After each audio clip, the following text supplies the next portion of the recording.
for our future. Many of you know we started this year as a community just by inviting you to go on this journey with us and to be praying for kind of the future of Bridgeway, not just what we do week in and week out, but really the future generations of people who frankly aren't here yet. How do we prepare a way for them? This is really just part and parcel to the mission statement of Bridgeway of turning spiritually hungry people into fully devoted followers of Jesus Christ.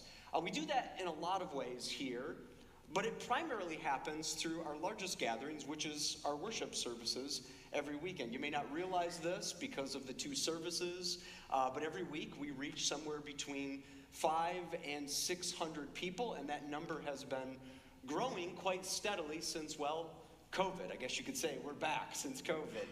And not only that, but God has impressed upon me that we're called not to just grow, but actually to take Jesus seriously and to multiply his kingdom. There's some teaching that Jesus gives on numerous occasions about how good seed goes into the ground, and if the soil is good, it will produce a bumper crop, a multiplication of 30, 60, 100 times what is sown.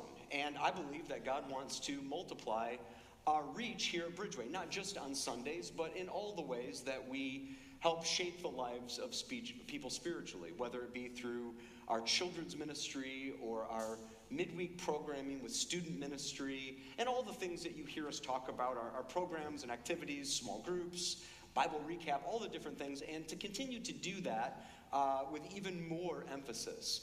We engaged with a construction builder by the name of Dan Voss, and Dan Voss took a look not just at this building, but what I would call our entire campus. Bridgeway sits on about 17 acres, and I really want to see us utilize all of this property, and came up with a really comprehensive plan. I realized that this floor plan is going to be hard to see from your seats.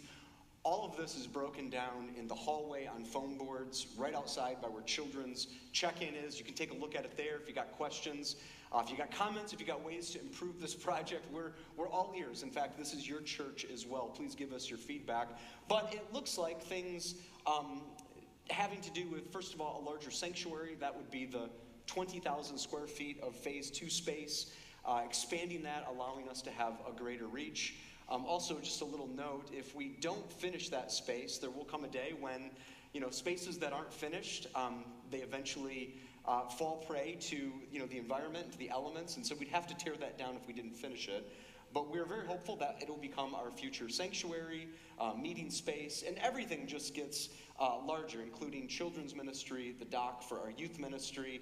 This room, one of my favorite rooms, turns into a multi-purpose space for, you can think gymnasium, you can think activities like pickleball, but you can also just think of things that divide the room into smaller gathering spaces for groups and classes and other ministry opportunities. Also the parking lot, the kitchen, an outdoor covered pavilion. We presented that completed project to you as a $6.2 million project. We had a pledge Sunday in February of this year, and where we currently sit is a pledged base of $650,000, and we've raised about $315,000 of what's been pledged. That has to do with about 70 individual pledges, about 30 one-time gifts that have been given. And as you look at these numbers, and I mentioned the $6.2 million goal, you can tell that we are a long ways from that goal. You can think of it as Mount Everest, and we're at base camp currently. Not naive at all to the way these numbers could look. But I want to remind you that we serve a great God, and a God that far supersedes numbers and spreadsheets. And we as an elder team have been praying about the next steps for this project. And on behalf of the elders, I wanted to let you know that we remain committed to this vision. Now, I'll let you in on a little secret. Leading a church is really challenging because in leading the church, I'm actually not just kind of coming up with my own ideas. I'm really kind of sensing what God is wanting for our church and then inviting you as the church body into that journey with us. And at this time, as an elder team, we believe that God is calling us to both be faithful to this original vision. It's the only vision God's given us so far. And also to practice some patience. And we feel at a minimum to give it till the 1 year mark, which would be February of 2026. If at that time we haven't met the goal or we haven't had revealed to us a financial model that would work, then I trust that God will give to us whatever that next step, that plan B would be. But for now, we're sticking with what God has shown us.